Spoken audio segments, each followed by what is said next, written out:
Welcome to the all-new Hoop Nova, your ultimate source for everything basketball. The Lakers being sold for a record-breaking price sounds like a massive business story, but the timing of this deal raises some serious questions. According to reports, Josh Kushner and Bob Iger are set to purchase the Los Angeles Lakers for around $12.5 billion, making it one of the biggest sports franchise transactions ever. And at first glance, the obvious explanation is simple. Mark Walter bought the Lakers for roughly $10 billion, held them for only about 9 months, and is now selling them for $12.5 billion. That is a staggering $2.5 billion profit. But here is where things get interesting. People who operate at this level usually do not buy teams like the Lakers simply because they want to make a quick profit. These franchises are trophies, legacy assets, and once-in-a-generation opportunities. There is only one Lakers franchise in the world. Mark Walter already owns the Dodgers and has a major stake in Chelsea, so sports ownership clearly means something to him. That is why a sale after less than a year immediately makes people wonder what is really happening behind the scenes. And there are actually 2 major theories that could explain why Walter is suddenly willing to walk away. The first one involves an investigation that many NBA fans barely noticed because so much attention has been focused on the controversy surrounding Kawhi Leonard and the Clippers. Reports in late July indicated that Mark Walter was facing scrutiny from U.S. regulators over financial arrangements connected to his businesses. The issue reportedly goes back to how Walter financed some of his sports investments. When he purchased the Dodgers in 2012, his insurance companies provided financing for the deal. In simple terms, it was similar to borrowing money from a company that you also control. That arrangement was disclosed to regulators at the time and was reportedly approved. But investigators are now looking at a much larger amount of similar loans that allegedly were not disclosed in the same way. The number being discussed is enormous, roughly $21 billion in loans involving Walter or companies connected to him. And that naturally raises the biggest question of all: where did that money go? Was any of it connected to his sports investments? Was it used for acquisitions such as the Lakers or Chelsea? At this point, there are no definitive answers, and it is important not to confuse an investigation with proof of wrongdoing. But the timing is impossible to ignore. Walter takes control of the Lakers, begins reshaping the organization, and then suddenly agrees to sell the franchise only months later, right after reports about the investigation become public. That does not automatically mean the 2 events are connected, but it certainly makes the situation more intriguing. The average NBA ownership lasts years, not months.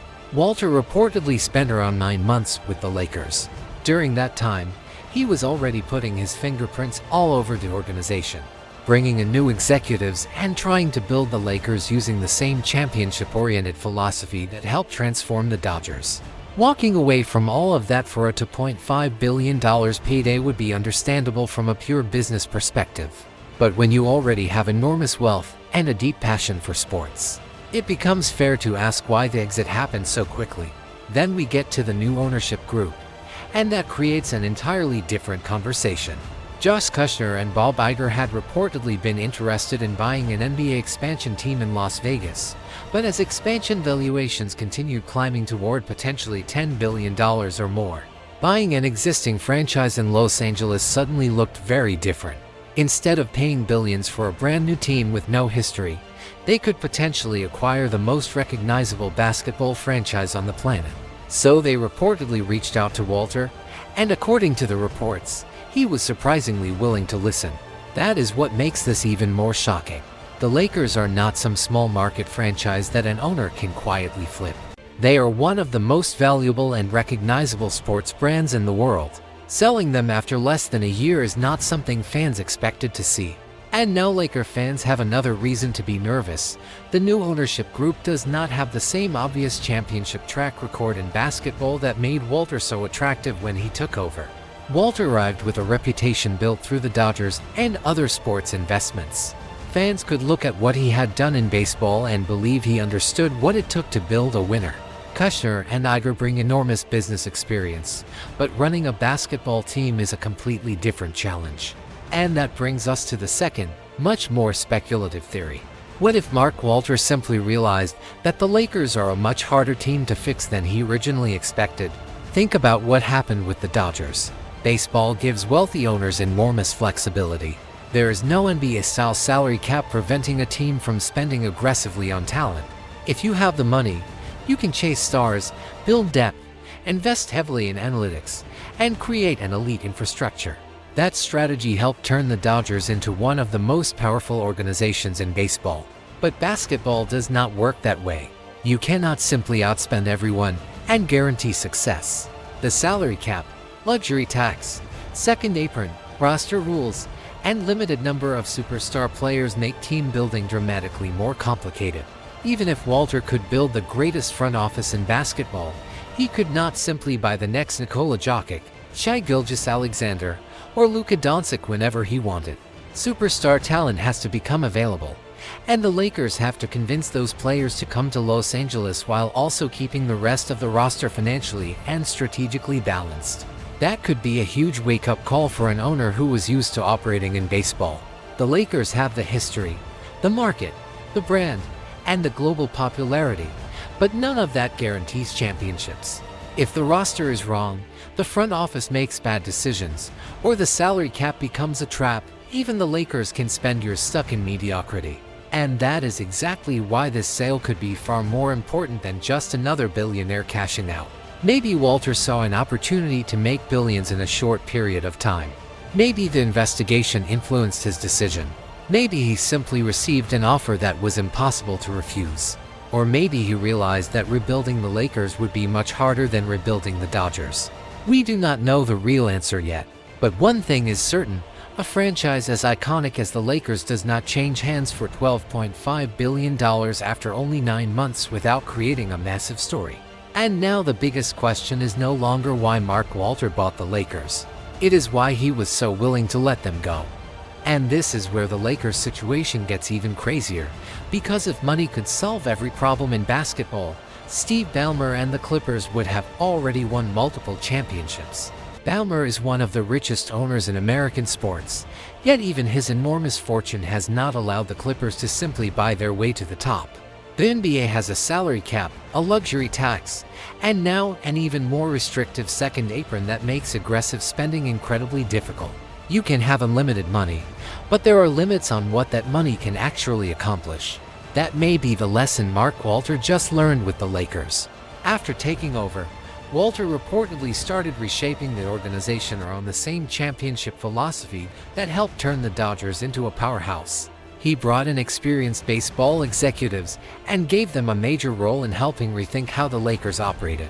The idea was simple: build an elite organization from the top down, find smart decision makers, spend aggressively where possible, and eventually turn the Lakers back into a championship machine. But then reality may have hit. Imagine Walter asking his front office, "Do we actually have a realistic path to winning a championship?" And instead of hearing an optimistic answer, he gets a brutal response: "Not anytime soon. The Western Conference is loaded with young teams that have already built strong foundations." While the Lakers have Luka Doncic but limited assets around him, the Oklahoma City Thunder and San Antonio Spurs have young stars, depth, flexibility, and the kind of draft capital that could keep them near the top of the conference for years. Meanwhile, the Lakers have a massive brand but far fewer ways to improve the roster. And that is where the Dodgers' blueprint runs into a wall. In baseball, a wealthy owner can spend aggressively and create advantages that simply do not exist in basketball. The Dodgers can pursue stars, pay enormous contracts, build depth, and continue adding talent without facing the same kind of roster restrictions that NBA teams deal with. The Lakers cannot operate that way. The NBA's collective bargaining agreement has fundamentally changed the game, especially with the second apron. You cannot just throw money at every problem anymore. Spending above certain thresholds can restrict trades, limit roster building options, and make it harder to add talent later. Suddenly, being one of the richest ownership groups in sports does not give you the same advantage it once did. You need an extremely smart front office, great scouting, perfect timing, and frankly, some luck. You need to draft the right players, develop them, and convince stars to sacrifice money when necessary. Even getting role players to take discounts can be difficult because players have every right to maximize their careers and earnings. The Lakers reportedly faced this exact problem with Austin Reeves. They could not simply assume he would take a huge pay cut because they needed financial flexibility. If Reeves had walked, replacing his production would have been extremely difficult. And that is the problem with the modern NBA. Every decision has consequences. The Lakers also cannot simply copy what they did with the Dodgers and poach whichever executive they want. Elite basketball executives are not always available, and some of the smartest minds in the league are already locked into organizations that are building something special. The Spurs, Thunder, Celtics, and other teams have created systems that cannot simply be replicated overnight with a giant check. Maybe Walter and his group eventually realized that. Maybe they looked at the Lakers roster, looked at the Western Conference, looked at the new CBA, and realized that their money and organizational expertise could not force the NBA to bend to their will. And then, almost perfectly timed, an enormous offer arrives. Josh Kushner and Bob Iger reportedly come calling with around $12.5 billion. Suddenly, Walter has an opportunity to make billions while stepping away from a situation that may take years to fix. If that is what happened, Laker fans should be extremely concerned, because the traditional Lakers advantage may not be nearly as powerful as it once was. Think about the history of this franchise. Kareem Abdul-Jabbar wanted to be a Laker. Shaquille O'Neal wanted Los Angeles when he entered free agency. Kobe Bryant became the center of another championship era. The Lakers' location, history, celebrity culture, and championship reputation made them uniquely attractive to superstar players. In the past, that mystique could change the entire direction of the franchise. But today's NBA is different. Players have more financial leverage, teams have more restrictive rules, and winning requires much more than simply being the Lakers. Luka Doncic gives Los Angeles an enormous advantage because he is one of the greatest players in the world and can keep the franchise relevant for years. But even Luka is not a cheat code. One superstar does not automatically create a championship dynasty. The Lakers still need another elite star, quality depth, smart contracts, strong drafting, and an organization capable of navigating one of the most complicated salary cap environments in NBA history. And that is why this sale feels so strange. Maybe Mark Walter simply wanted to cash in. Maybe the investigation played a role. Maybe he received an offer too massive to refuse. Or maybe he looked at the NBA and realized that owning the Lakers does not give you the same control that owning the Dodgers does. Whatever the truth is, the Lakers have now changed ownership twice in less than a year, and that is almost unheard of for a franchise this important. For Laker fans, the biggest concern is not the $12.5 billion price tag. It is what the new ownership believes the future of this team actually looks like.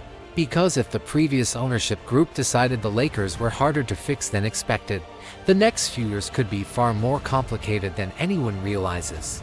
And if you thought the Lakers were automatically going to dominate just because they have Luka, you might want to think again.